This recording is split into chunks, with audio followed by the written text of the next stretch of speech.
સ્વામી વિવેકાનંદ નામ સ્મરણથી વ્યક્તિ માત્રમાં ગૌરવ અને ચેતનાનો અનુભવ થાય એવું આ નામ છે.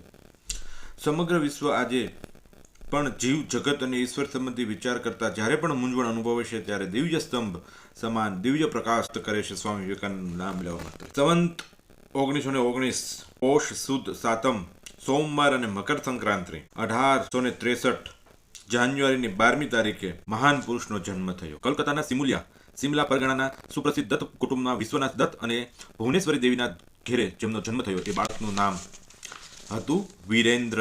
લોકો લાડપૂર્વક તેને બિલે કહીને બોલાવતા. તેનું મૂળ નામ નરેન્દ્રનાથ હતું. નરેન્દ્ર હઠીલો તે તોફાને ચડતો ત્યારે તેને કાબુમાં રાખવો ભારે પડતો. બહેનોને ચીડવે, થાળી વાટકા ફેંકવા, પ્યાલા રકાબી ફોડી નાખવા, માતાનો ઠપકો ન ગણકારે, ઘરની સામગ્રીઓને બહાર ફેંકી દેવી વગેરે હરકતોથી કંટાળીને માતાએ તેને ફોસલાવતી અને ધમકાવતી લાડ કરતી. જો કે તે સરળતાથી માને તો તે નરેન્દ્ર શાનો? માતા પાસે નરેન્દ્રને શાંત કરવાનો એક રામબાણ ઉપાય હતો. મા તેના માથા પર ઠંડા પાણીમાં થોડા ઘડા ઠાલવી દેતા અને શિવ શિવ બોલ્યા જતા. સૌને આશ્ચર્ય વચ્ચે બિલે એકદમ ડાહ્યો ડમરો થઈ જતો. જે રીતે શિવલિંગને જળ ચડાવી એવી રીતે આ ભાઈ માથા ઉપર ઘડા ઉપર ઠંડુ પાણી ચડાવી દીધું એટલે શાંત થઈ જતો. માતા ભુવનેશ્વરી દેવી એમ કહેતા કે જો તું આવો તોફાન કરીશ તો ભગવાન શંકર તને કૈલાસ ધામમાં આવવા નહીં દે. અને પછી નરેન્દ્ર તરત જ શાંત થઈ જતો. કેટલીક વખત તેની બાળહઠ કંટાળીને માતા ચીડાઈને કહેતી, મેં તો શંકર ભગવાનને પાછે પુત્ર માગ્યો હતો, પરંતુ તેણે તો ભૂતનાથે પોતાના ભૂતને જ મોકલી આપ્યો છે. પુત્રના લક્ષણો પારણામાં એમ કહેવા નરેન્દ્ર પ્રેમાળ અને ભલો પણ હતો. હર હંમેશ બીજા લોકોની મદદ કરવી એનો સ્વભાવ હતો.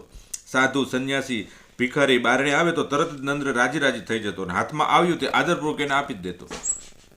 એક દિવસ એક સાધુએ આવીને ભિક્ષામ દેહી કહ્યું. નરેન્દ્રએ લેશ માત્ર પણ વિચાર કર્યા વગર પોતાના નબી નકોર ધોતી એ સાધુને આપી દીધી. ઘરમાં ખબર પડતા જ માતા ભુવનેશ્વર દેવીએ કહ્યું, આ રીતે માગનારને હાથ આવ્યું તે આપી દે તો મારે ઘેરે તું કંઈ આવું ચાલવાનું નથી, તું કંઈ મારા ઘેરે વધવા નહીં દે. માતા ચીડાઈ અને નરેન્દ્રને ઘરમાં પૂરી દીધો. આ છોકરાને ઘરમાંથી કોઈને કોઈ પણ આપી શકે નહીં. તેમજ તે પૂરી રાખવાથી તેને બરાબર પાઠ ભણવા ઘરના લોકો એમ માન્યું હતું કે આને ઘરમાં પૂરી દે તો બીજાને બધી વસ્તુ આપતો બંધ થઈ જાય. ઓરડામાં રહીને ઉદાસ બની ગયેલા નરેન્દ્રએ અચાનક કોઈ એક ભિખારીનો સાથ સાંભળ્યો. આ બિચારાને કંઈક તો આપવું તેમ વિચાર કરીને ચારેકોર ખૂણે ખાચરે નજર ફેરવી એક ખોળામાં પડેલો પટારામાંથી હાથ નાખ્યો અને તેણે કપડાં લઈ ચિત્રે હાલ હાડપિંજર સમાન દેખાતા ભિખારીને આપવા માટે બારણામાંથી ફેંક્યો. બાળ સખા જોડે રાજાની રમત રમતા હોય તો રાજા હોય આપણો નરેન્દ્ર જો કે તેને ખૂબ જ મનપસંદ રમત એટલે ધ્યાન. પરોંઠી વાળીને ખોળામાં હાથ રાખીને આંખો બંધ કરીને ધ્યાન રમતા. બિલે આવી રીતે ધ્યાનમાં બેસતો ત્યારે તેના મુખમંડળ પર અનેરો ભાવ પ્રગટતો. તેનું મન બસ ભગવાન અને વિચારોમાં ડૂબી રહેતું. તે બીજું બધું ભૂલી જતો અને ભાઈબંધો તો ક્યાંય સુધી સખણા બેસી શકે. તે વારે આવે અને આંખો ઉઘાડ બંધ કર્યા જ કરે. એક દિવસ સૌ ભાઈબંધો અગાસી પર ધ્યાન ધરવાની રમત રમી રહ્યા હતા. અચાનક જ એક ભયાનક નાગ એની ઉપર પાછળથી સરકતો આવી ગયો. જેવું સૌએ આ જોયું કે કૂદી કૂદીને દોડામ દોડ એને ઠેકાણે ભાગતા થઈ ગયા અને બૂમ બરાડા પાડવા માંડ્યા. બિલે ચાલ ઝડપ કર, મોટો નાગ આવ્યો છે, ભાગ. પણ બિલે તો ખરેખર ધ્યાનમાં મગ્ન હતો. જ્યાં રમતા એ ધ્યાનમાં મગ્ન થઈ ગયો હતો. કશું જ સાંભળ્યું ન હતું. તેની આજુબાજુ શું બને છે તેનું તેને ભાન ન રહ્યું ન હતું. પેલો નાગ પણ ધ્યાનમગ્ન બિલીને જોઈને શાંત થઈ ગયો. તેણે કશું જ કર્યું નહીં. થોડી વાર પછી એ જતો રહ્યો. વિશ્વનાથ દત્ત એટલે કે સ્વામી વિવેકાનંદના પપ્પા દત્ત પરિવારના ગૌરવ હતા. અંગ્રેજ અને ફારસી ભાષા પર પ્રભુત્વ ધરાવતા હતા. વકીલાતનો વ્યવસાય કરતા હતા. જલબંધ કારકિર્દી અને તેજસ્વી બુદ્ધિ પ્રતિભા ધરાવતા. પિતા પાસે જુદી જુદી જ્ઞાતિના અસીલો આવતા. દરેક જ્ઞાતિ સાથે તમાકુનો હુક્કો જુદો રહેતો. બાળક નરેન્દ્રએ ભેદભાવનું કારણ સમજાતું ન હતું, પરંતુ એ સતત વિચાર કરતો હતો કે એક જ્ઞાતિના માણસને બીજી જ્ઞાતિના માણસ સાથે જમવા કેમ ન બેસે? એક બાજુ હુક્કો શા માટે ન પીવાય? જો આમ કરીએ તો કશું આપ તૂટી પડે. જિજ્ઞાસુ નરેન્દ્રએ એક દિવસ વારાફરતી બધા ઝુકાને દમ ખેંચવા માંડ્યા. તેને કશું જ ન થયું. આ વાત જાણતા જ પરિવારે કોકીએ ઠપકો આપ્યો. એકદમ બોલી ઉઠ્યા, અરે પણ આમ કરવાથી શું થાય? એ જ મને તો સમજાતું નથી. સન 1971 8 વર્ષની ઉંમરે પંડિત ઈશ્વરચંદ્ર વિદ્યાસાગરે મેટ્રોપોલિટન ઇન્સ્ટિટ્યૂટ નામની સંસ્થા ધોરણ 9માં નરેન્દ્રએ પ્રવેશ મેળવ્યો. લખોટી રમવું, કૂદવું, દોડવું, મુક્કાબાજી કરવી વગેરે તો નરેન્દ્રની રમતો હતી. રમતચેડા પ્રકૃતિ. નરેન્દ્ર ક્યારેક મજાક મસ્કરી દ્વારા તો ક્યારેક રામાયણ મહાભારતની કથા દ્વારા શાળાના વર્ગમાં રમતનું મેદાન બનાવી દેતો. એક વખત વર્ગના પાઠ ચાલતો હતો. નરેન્દ્ર એ તેના સાથી વિદ્યાર્થીને વાતોમાં મશગુલ હતો. અચાનક શિક્ષકે સિડાઈ ગયા. નરેન્દ્રને ચાલુ પાઠના પ્રશ્ન પૂછ્યા. બીજા વિદ્યાર્થી તો ગભરાઈ ગયા, પરંતુ નરેન્દ્ર બધા જ સવાલના સાચા જવાબ આપી દીધા. સિડાયેલા શિક્ષકે પૂછ્યું, તો પછી વાતો કોણ કરતું હતું? બધા વિદ્યાર્થીઓએ નરેન્દ્રનું નામ આપ્યું. બધા જ સવાલનો સાચો જવાબ ઉત્તર આપનાર નરેન્દ્ર વાતો કરતો હતો. તે વાત શિક્ષક માને છે ને? તેણે નરેન્દ્ર સિવાય સૌને ઊભા કરવાની સજા આપી. નરેન્દ્ર ઊભો થઈ ગયો. શિક્ષકે કહ્યું, તારે ઊભા રહેવાની જરૂર નથી. નરેન્દ્રને નમ્રતાપૂર્વક કહ્યું, સાહેબ વાતો કરવામાં તો હું જ હતો, તારે તો ઊભા રહેવું જ જોઈએ. આમ બધા વિદ્યાર્થીઓ સાથે નરેન્દ્ર પણ વર્ગમાં ઊભો રહ્યો. નરેન્દ્રના 9 ગોપાલ મિત્ર વ્યાયામશાળામાં નિયમિત જતા અને પોતાના વ્યાયામશાળાનો વ્યવસ્થા નરેન્દ્રને સોંપવામાં આવી. એક વખત વ્યાયામશાળામાં બધા મિત્રો ભેગા થઈને હિંચકો ઉભો કરવાનો પ્રયત્ન કરતા હતા. લોકોનું ટોળું જિજ્ઞાસાને કારણે આ બધું કામ જોતું રહ્યું. પોતપોતાના ગજા બહારના એ મુખ્ય થાંભલાને ઉછકતા યુવાનોને જોઈને તેમને મદદે કદાવર અને મજબૂત બાંધાનો એક અંગ્રેજ ખલાસી આવ્યો. તેના આવવાથી નરેન્દ્ર અને તેના મિત્રોને હિંમત તથા ઉત્સાહ આવ્યો. હેસો કરીને બધાએ ફરી જોર લગાવ્યું. ત્યાં અચાનક જ બધાના હાથમાં થાંભલો સરકી ગયો. નીચે પડતા જ થાંભલો પેલો અંગ્રેજ ખલાસીના માથા સાથે ભટકાયો. કપાળમાં મોટો ઘા પડ્યો. ઘા વાગવાથી પુષ્કળ લોહી વહેવા લાગ્યું. અંગ્રેજ ખલાસી બેભાન થઈ ગયો. નરેન્દ્રે તેને અને તેના 2 યુવાન મિત્રો સિવાય સૌ પલાયન થઈ ગયા. સમય સૂચકતા અને હિંમત ધારણ કરીને નરેન્દ્રે પોતાના ધોતિયું ફાડીને બાંધ્યો. ચહેરા પર પાણી છાંટ્યું અને ધીમે ધીમે પંખો નાખવા લાગ્યા. ખલાસીને ભાન આવ્યું ત્યારે ઉચકીને પાછળની નિશાળમાં લઈ ગયા. ડૉક્ટરને બોલાવી તેની સારવાર કરાવી. અઠવાડિયા પછી ખલાસી સાજો થઈ ગયો. ત્યારે નરેન્દ્રએ પોતાના મિત્રો પાસેથી પૈસા ઉઘરાવીને આવ્યો. કોલકાતા લઈના પ્રાવેશિક પરીક્ષા નરેન્દ્રએ પ્રથમ વર્ગ મેળવી પસાર કરી. 3 વર્ષનો અભ્યાસક્રમ એક જ વર્ષમાં પૂરો કર્યો અને પ્રથમ વર્ગમાં મેળવ્યો. પિતાજી તરફથી તેને ઘડિયાળ ઇનામ રૂપે મળી. 1880ની સાલમાં 17 વર્ષની ઉંમરે નરેન્દ્રએ કોલેજમાં પ્રવેશ કર્યો.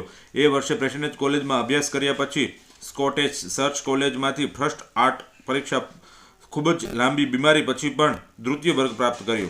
કોલેજમાં પણ નરેન્દ્ર પોતાની બુદ્ધિ તીવ્ર યાદશક્તિ ઉપર આધાર રાખતા હતા. બીએની પરીક્ષા 1 મહિના બાકી હતો. History of the English people પુસ્તક વાંચ્યું જ ન હતું. નરેન્દ્ર ક્યાંથી આ પુસ્તક મંગાવી લાવ્યો અને પ્રતિજ્ઞા કરી કે આ પુસ્તક પૂરેપૂરું વાંચ્યા વગર હું આ ઓરડામાંથી બહાર નહીં આવું. સૌના આશ્ચર્ય વચ્ચે માત્ર 3 દિવસમાં એણે આ સંપૂર્ણ પુસ્તકનો અભ્યાસ કર્યો.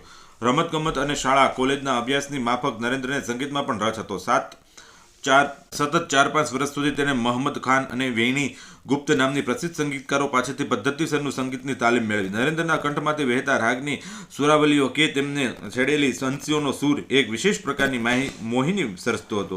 આગળ જતા શ્રી રામકૃષ્ણ પરમહંસ ગીત સંગીતની મોહિનીનું ઘેલું આ નરેન્દ્રે જ લગાડેલું. કોલેજમાં એક વખત અંગ્રેજ કવિ વુડ્સવર્થનું એક્સધર્ન કાવ્ય ભણાવતા વિદ્વાન તત્વસિંચક પ્રિન્સિપાલે વિલિયમ હેસ્ટિંગના સમાધિ દશાનું વર્ણન કરીને કહ્યું કે આવી અલૌકિક અવસ્થાનો અનુભવ ચિત્તની નિર્મળતા અને અમુક ચોક્કસ વસ્તુ ઉપરની એકાગ્રતાના પરિણામે જ સિદ્ધ થાય છે. ચિત્તની આવી વિરલ અને ધન્ય અવસ્થા અનુભવનાર એક જ વ્યક્તિ છે અને તે દક્ષિણેશ્વરના શ્રી રામકૃષ્ણ પરમહંસ. તમે ત્યાં જશો તો તમને તેની ખાતરી થઈ જશે. પોતાના ભાવિ ગુરુ વિશે નરેન્દ્રએ આ રીતે સૌ પ્રથમ વખત વાત સાંભળી. નરેન્દ્ર બહુમુખી વ્યક્તિત્વ અને કુશાગ્ર બુદ્ધિમત્તાથી અંજાઈ ગયેલા પ્રિન્સિપાલે વિલિયમે હિસ્ટિકે કહ્યું કે નરેન્દ્ર ખરેખર પ્રતિભાસંપન્ન યુવક છે. તે ખૂબ જ પ્રયાસો કર્યા છે. જર્મન યુનિવર્સિટીના તત્વજ્ઞાનના વિદ્યાર્થીઓ પણ નરેન્દ્ર જેટલી શક્તિઓ અને શક્યતાઓનો ધરાવતા વિદ્યાર્થી એ જોયો નથી. સ્વામી રામકૃષ્ણ પરમહંસ પ્રાચીન ભારતના નરેન્દ્રનાથ અર્વાચીન યુગના સંશયોથી ભરપૂર ચિત્તવાળા છતાં સત્ય સમજવા માટે તીવ્ર ઈચ્છાશક્તિ ધરાવતા હતા. આમ પ્રાચીન અને અર્વાચીન હૃદય અને બુદ્ધિ, શ્રદ્ધા અને સંશયનું અદ્ભુત મિલન જે કંઈ કોઈને કલ્પ્યું પણ ન હતું તે સર્જાયું. કેટલાક મિત્રો સાથે નરેન્દ્ર સૌ પ્રથમ પશ્ચિમ દિશામાં દ્વારથી શ્રી રામકૃષ્ણ હંસના ઓરડામાં પ્રવેશ કર્યો અને તેની નજીક જઈને પ્રશ્ન પૂછ્યો, મહાદય, આપે ઈશ્વર જોયા છે? તેમણે ઉત્તર આપ્યો, હા, જેવી રીતે હું તને જોઈ શકું છું તેવી રીતે ઈશ્વરને પણ જોઈ શકું છું. ફેર એટલો છે કે તેને હું વધારે સ્પષ્ટ રીતે જોઈ શકું છું. જો કોઈ મનુષ્ય ઈશ્વર ખાતર સાચા હૃદયથી અશ્રુ છારે તો જરૂર ઈશ્વર તેને દર્શન આપે છે. નરેન્દ્ર સૌ પ્રથમ જીવનમાં એવા પુરુષના દર્શન થયા કે જેણે હિંમતપૂર્વક કહ્યું કે હા, મેં ઈશ્વરને જોયા છે. અસામાન્ય ઉપદેશકની સંચળ આત્મવિશ્વાસ ભરેલા વાણીએ તેમના આંતરબાહ્ય વ્યક્તિત્વને ડોળી નાખ્યું. આમ જેમ અર્જુને ભગવાન કૃષ્ણ, આનંદને ભગવાન બુદ્ધ અને નરેન્દ્રને રામકૃષ્ણ પરમહંસ પ્રાપ્ત થયા. પિતા વિશ્વનાથ દત્ત નરેન્દ્રને તેજસ્વી ધારાશાસ્ત્રી બનાવવા માંગતા હતા. આથી નિમાય ચરણ બચુ નામના વિખ્યાત વકીલને ત્યાં તેમણે નરેન્દ્રને મદદનીશ તરીકે રાખ્યા. તેમની યોજના પુત્રને પરણાવી દેવાની હતી. ભારે દાયજો અને ઉચ્ચ અભ્યાસ માટે ઇંગ્લેન્ડ જવાનો ખર્ચ મળી રહે તેવું પૈસાદાર અને વગવાળું કુટુંબ શોધી રહ્યા હતા. મિત્રો પણ સલાહ આપી રહ્યા હતા. નરેન્દ્ર, સમાજ નક્કી કરેલા ચોકઠા શા માટે ઠરીઠામ ન થવું? જગતમાં તારી સમક્ષ ઉજ્જવળ ભાવિ પડ્યું છે, તેની તરફ ધ્યાન આપ, તારી કારકિર્દી ભવ્ય બની જશે. જવાબમાં નરેન્દ્ર કહેતો કે ધન, સત્તા, કીર્તિ, પ્રતિષ્ઠા, લોકચાહના મેળવવા ઈચ્છા થઈ આવે છતાં વ્યાપક ચિંતન કરવામાં લાગે છે કે મૃત્યુ આ બધાને ખાઈ જવાનું છે, તો શા માટે મૃત્યુને પણ હરાવી દે અને મિટાવી દે ન દેવું? સંન્યાસીનું જીવન ખરેખર મહાન છે. સન 1884માં બીએની પરીક્ષા આપી પરિણામ આવી તે પહેલાં પિતા વિશ્વનાથ દત્તનું અવસાન થયું. ઉદાર પ્રકૃતિવાળા પિતા આવક કરતાં ખર્ચ વધારે કરતા હતા. આથી લેણદારો બારણા ખખડાવવા લાગ્યા. સંબંધીઓ દુશ્મનાટ બતાવવા માંડ્યા. ઘરમાં ભૂખમરો વેઠવાના દિવસ આવ્યા. વિકટ પરિસ્થિતિમાં બીએ થયા પછી કાયદાનો અભ્યાસ શરૂ કર્યો. આ તરફ દરિદ્રતાએ દાંત કાઢવા માંડ્યા. પગમાં પહેરવા માટે પગરખાં નહીં, શરીર ઉપર જાડું કાપડ પહેરવાનું શરૂ કર્યું. ઘણીવાર ભૂખ્યા પેટે કોલેજે તમ્મર આવતા. ઘરના લોકો તેને પેટે પૂરતું ખાવા મળે માટે તે મિત્રોને તે જમી લીધું એમ કહીને સૂઈ જતો.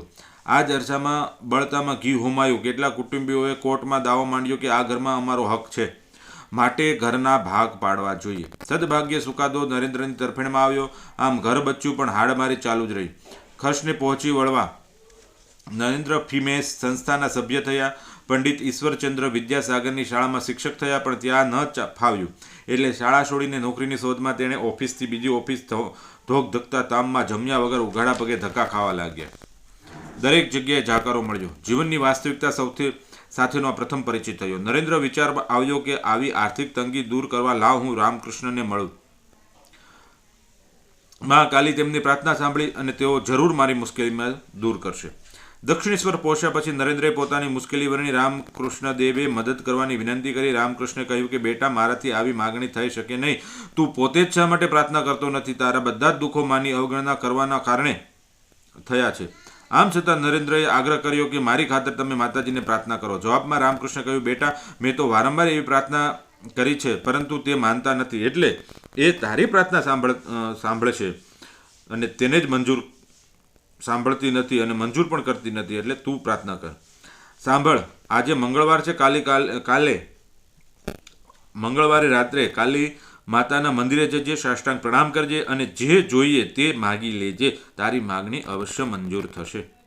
રાત્રિની આતુરતાપૂર્વક પ્રતીક્ષા કરીને નરેન્દ્રએ લગભગ 9 વાગ્યે મા કાલીના મંદિરમાં પ્રવેશ કર્યો.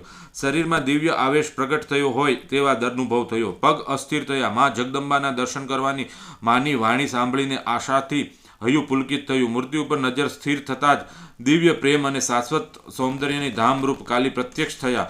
ભક્તિ અને પ્રેમમાં ગળાડૂબ નરેન્દ્રએ પરમાનંદનો અનુભવ કર્યો. દંડવત પ્રણામ કરી અને પ્રાર્થના કરી, મા, મને વિવેક આપો, વૈરાગ્ય આપો, જ્ઞાન અને ભક્તિ આપો.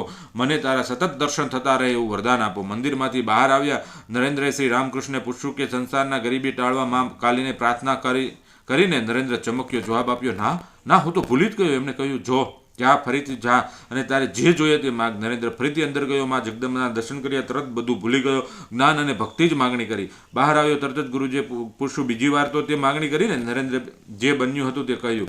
એવો તો કેવો મૂઢ છે, આટલું પણ યાદ રાખી શકતો નથી. જા, હજી એક વાર વધુ પ્રયત્ન કર, રામકૃષ્ણએ એને કહ્યું.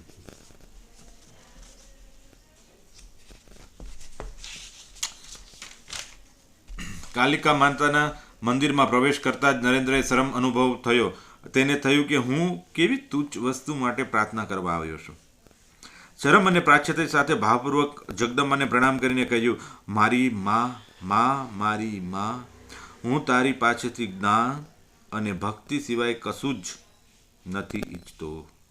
સ્વામી રામકૃષ્ણ પરમહંસની સેવા પૂરી શક્તિ અને તમન્નાથી કરી હોવા છતાં શિષ્યોને ચિંતા હતી કે ગુરુજીનું સ્વાસ્થ્ય સુધરતું નથી.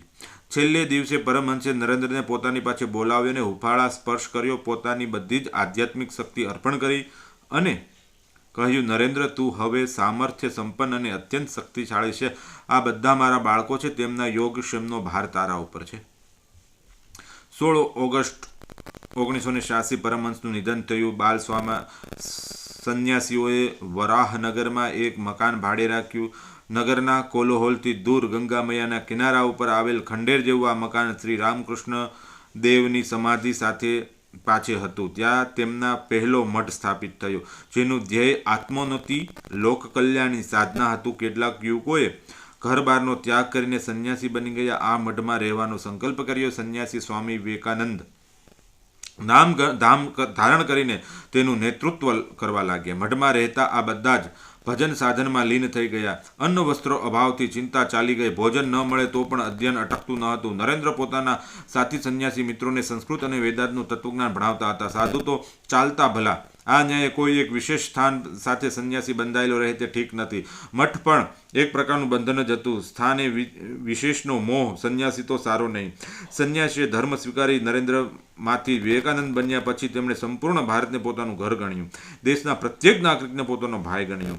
દિન દુઃખીના આંસુ લૂછતા દરિદ્ર નારાયણની સેવા કરીને એક પવિત્ર કાર્ય છે તેવું એ મનોમન નક્કી કર્યું. ભારત યાત્રાનો પ્રારંભ કર્યો. ભગવા વસ્ત્ર, દંડ અને કમંડળ સાથે પ્રવાસ કરતા, તેમનો પવિત્ર તીર્થોના દર્શન કરતા, ધર્મશાળા, ઝૂંપડી કે જમીન પર સૂઈ જતા, ભિક્ષા માગીને પેટ ભરતા, સાધુ સંતોની સેવા કરતા, જપ તપ તથા ધર્મ ચર્ચામાં પણ સમય પસાર કરતા, આવશ્યક હોય ત્યાં પગપાળા કે વાહન દ્વારા પ્રવાસ કરતા. ભારત દર્શનના પ્રારંભ કર્યા પછી સ્વામી વિવેકાનંદ સૌપ્રથમ કાશી પહોંચ્યા.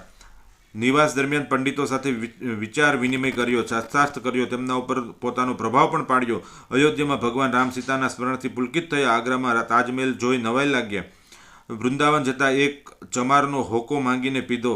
પંચમના ઘરનું પાણી પીધું. મોચીને ઘેરે ભોજન માંગીને ખાધું. વૃંદાવનમાં પગ મૂકતા જ ગોપી ભાવમાં અદ્ભુત હૃદય આનંદ વિભોર બની ગયું.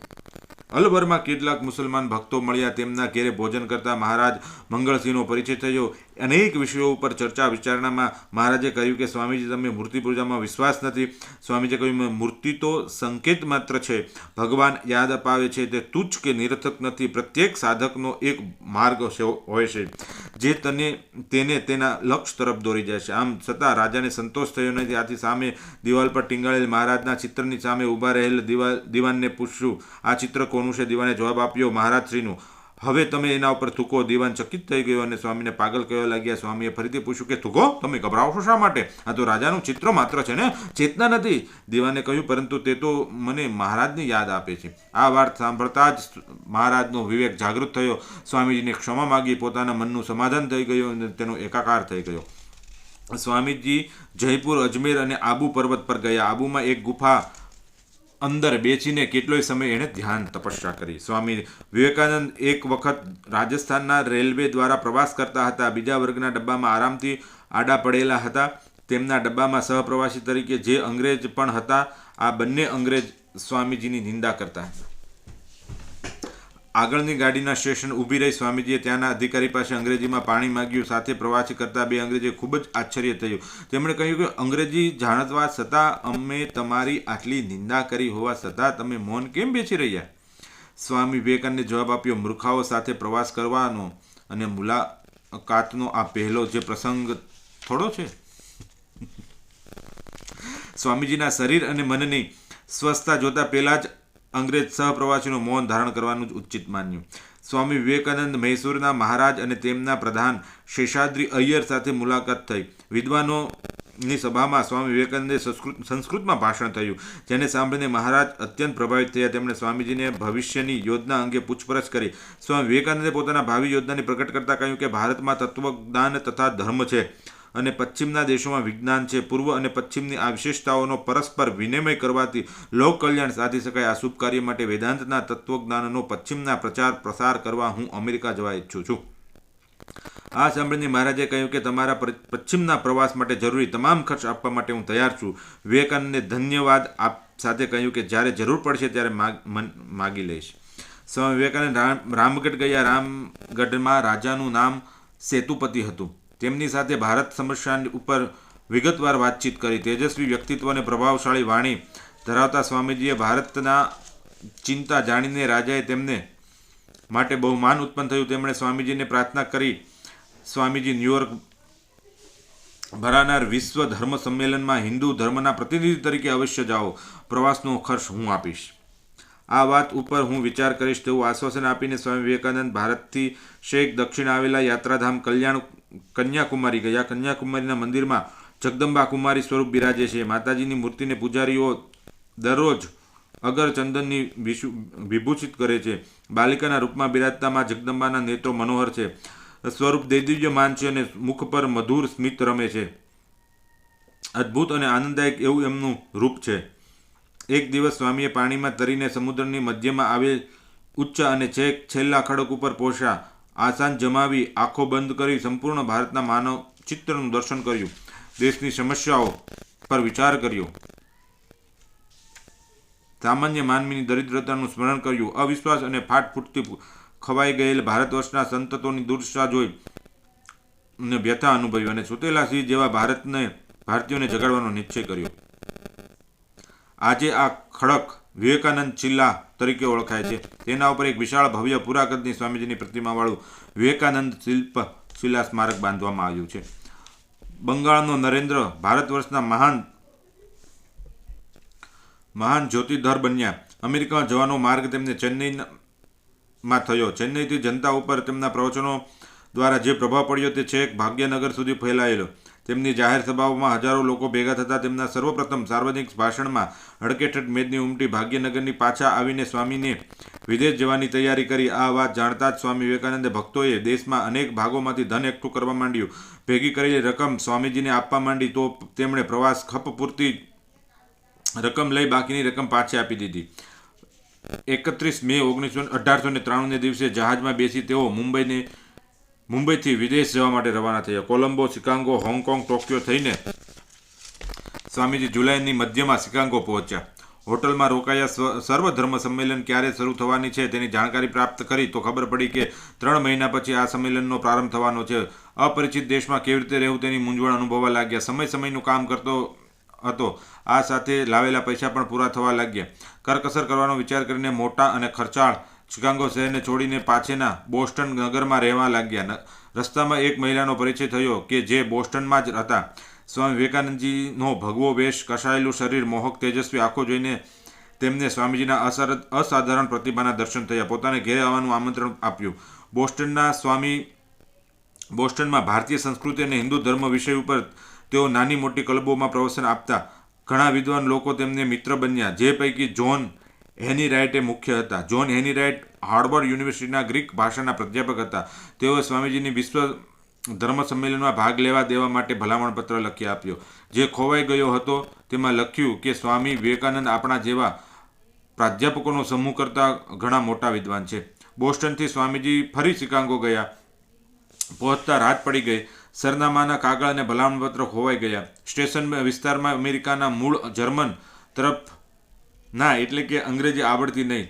મોડી રાત્રે બહાર જવું હિતાવહ નહીં મુશ્કેલ પણ હતું. સામાન પેક કરવાના એક ખાલી ખોખા જેવી મોટી પેટીમાં બેસી રહીને કડકડતી ઠંડીમાં ધ્રુજતા ભૂખ્યા પેટે આખી રાત જેમને તેમ કરીને પસાર કરી. સવારે સ્ટેશનથી બહાર નીકળ્યા. શહેરમાં ફરવા લાગ્યા. ભોજન માગ્યું તો અપમાન અને ઉપેક્ષા મળ્યા. છેવટે થાકીને એક મેદાનમાં શાંતિથી બેઠા હતા. ત્યાં જ મેદાનની સામે આવેલા મકાનનો દરવાજો ખુલ્યો. ઘરની મહિલાએ પૂછ્યું કે શું આપ વિશ્વ ધર્મ સંમેલન માટે પધાર્યો છો? સ્વામી વિવેકાનંદે કહ્યું કે હા. પેલી મહિલાએ કહ્યું કે તો તમે મારા ઘરમાં જ પધારો, સ્નાન ભોજન કરો, હું તમને સંમેલનના સ્થાન ઉપર લઈ જઈશ. આ સહાનુભૂતિ દર્શાવનાર મહિલાનું નામ છે શ્રીમતી જ્યોર્જ હેઇલ. તેમની વિનંતીથી વિશ્વ ધર્મ સંમેલનના સંચાલકોએ સ્વામીજીને હિન્દુ ધર્મ ઉપર વ્યાખ્યાન આપવાની સંમતિ આપી. સ્વામીજી જ્યારે શિકાગો જતા ત્યારે આ હેઇલી દંપતીના ઘેરે ઉતારતા. 16 સપ્ટેમ્બર 1893 દિવસે હોલ ઓફ કોલમ્બસ તરીકે ઓળખાતા વિશાળ ખંડમાં ભારે દબદબાપૂર્વક વિશ્વ ધર્મ સંમેલનનો પ્રારંભ થયો. વ્યાસપીઠ પર વક્તાઓ પોતપોતાના જગ્યાએ ગોઠવાઈ ગયા. જગતના જુદા જુદા દેશમાંથી આવેલા 60 કરતાં પણ વધારે વિદ્વાનો અને પ્રતિભાશાળી વક્તા સમૂહમાં સૌથી નાની આગળની હરોળમાં સ્વામી વિવેકાનંદ બેઠા હતા. 7,000 અમેરિકન અને અન્ય દેશોના પ્રતિનિધિઓની સભા ખંડ ખીસોખીસ ભરાયેલો હતો. એક પછી એક વક્તાઓનો ક્રમ આવતો હતો. પોતપોતાના ધર્મ અને તત્વજ્ઞાનની વાત પ્રભાવી વાણી અને રોષક શૈલીમાં પ્રસ્તુત કરતા હતા. સ્વામી વિવેકાનંદ પણ કહેવામાં આવ્યું કે આપનું ભાષણ શરૂ કરો.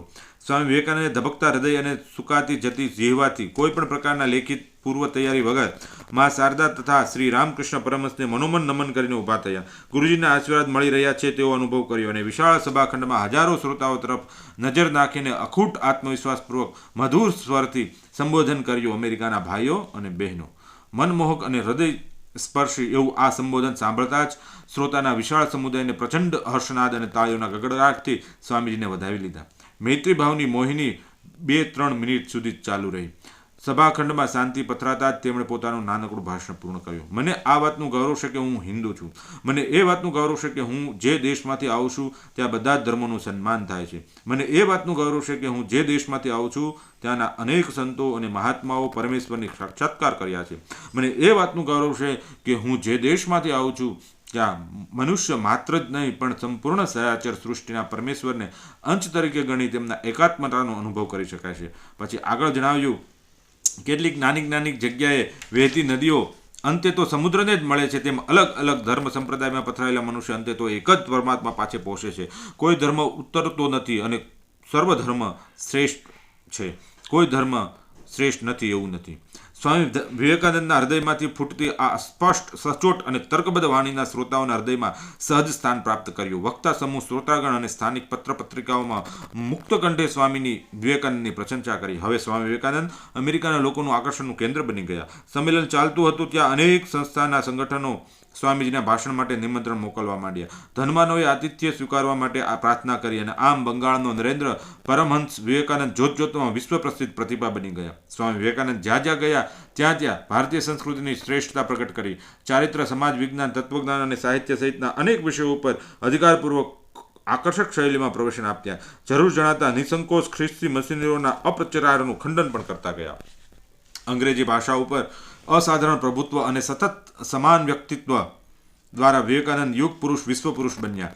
ભારતના સ્વાધીનતાના સંગ્રામમાં બંગાળ અને પંજાબનું જે સ્થાન છે તેવું સ્થાન આયર્લેન્ડમાં સ્વાધીનતા સંગ્રામમાં અલ્સ્ટર જિલ્લાનું છે.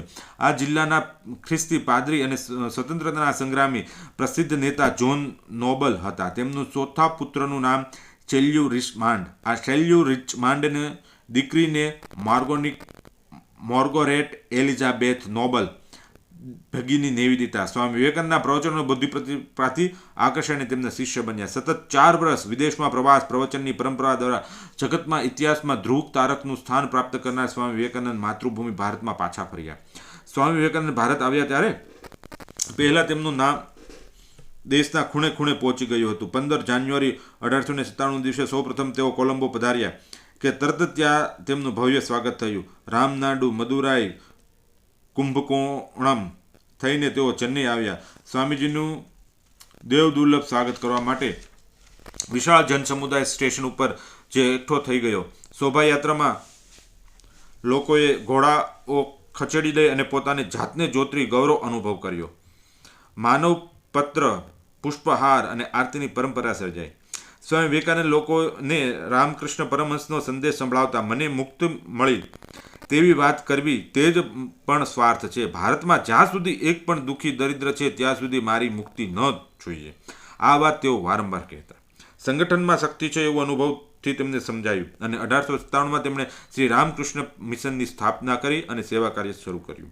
ગંગાના કિનારે બેલુરી ગામે જમીન ખરીદી લઈ એક સુંદર ઇમારત તૈયાર કરી. બેલુર નામના ગામમાં આવેલા આ મઠને બેલુર મઠ નામ આપવામાં આવ્યું. 9 ડિસેમ્બર 1898ના રોજ સ્વામી વિવેકાનંદે આ નવા મઠનું ઉદ્ઘાટન કર્યું. સ્વામી વિવેકાનંદની તબિયત અવિરત કાર્ય અને વધતી જતી જવાબદારીને કારણે બગડવા માંડી. આરામ કરવા માટે આગ્રહ કરી હિમાલયના ગામડામાં મોકલ્યા તો ત્યાં પણ આરામ ન કર્યો. પાઠ પ્રવચન સંભળાવતા નિરંતર ચાલતા જ રહ્યા. પોતાની ઈચ્છાથી ઉત્તર ભારત અને ત્યારબાદ શિષ્યોને નિમંત્રણથી ફરી અમેરિકા પણ ગયા. પેરિસમાં ભરાયેલા ધર્મ સંમેલનમાં ભાગ લીધો. જીવનની આટલી લાંબી અને ઝડપી દોડ તથા અનેક કડવા અનુભવોને પરિણામે સ્વામીજીનું અંતર્મુખી બનતા ગયા. બાહ્ય પ્રવૃત્તિ અટકાવી દીધી હોવા છતાં આંતરિક મંથન ચાલુ જ રહ્યું. 7 જુલાઈ 1909ના રોજ દૈનંદિન કર્મો પતાવી સ્વામીજી શિષ્યોને ઉપદેશ આપ્યો, ભોજન કર્યું, આરામ કર્યો અને નિત્ય નિયમ પ્રમાણે બહાર ફરીને આવ્યા. દિવસના અંતે લગભગ રાત્રે 9 વાગ્યે થાક અનુભવ્યો.